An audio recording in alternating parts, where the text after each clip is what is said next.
நம்ம இந்த வீடியோல சில மரபு தொடரை பத்தி பார்க்க போறோம். முதல்ல பாருங்க, அண்ட புரட்டான் அப்படின்னா என்னன்னு பாத்தீங்கன்னா, நம்ம வழக்கமா சொல்றது அண்ட புலி அப்படிலாம் சொல்லுவோம், ஆகாச புலி அப்படின்னா ரொம்ப பெரிய பொய் சொல்றவங்கள சொல்லுவாங்க, ரைட்டா? அப்ப போது அதுக்கு என்னன்னு பாத்தீங்கன்னா பெருந்தீயன், ஓகேயா? பெருந்தீயன் அப்படின்னு சொல்லுவாங்க, பெரும் தீயன் அப்படின்னு சொல்லுவாங்க அவங்க, ஓகேயா?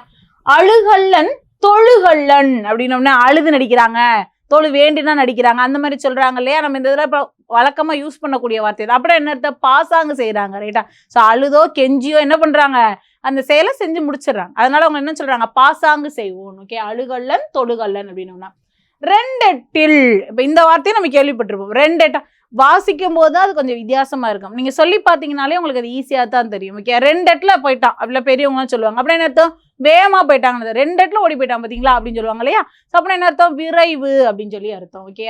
இருதலை மணியன் அப்படின்னா என்னன்னு பாத்தீங்கன்னா குரலை பேசுறவங்க. குரலைன்னா என்னது? போய் புறம் பேசுறவங்க, ஓகே? அப்ப இருதலை மணியன்னா புறம் பேசுறவங்கள சொல்றாங்க.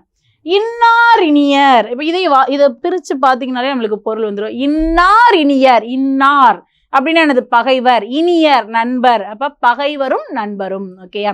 இது மாதிரி பயனுள்ள தகவலுக்கு நம்மளுடைய சேனலை சப்ஸ்கிரைப் பண்ணுங்க. நன்றி.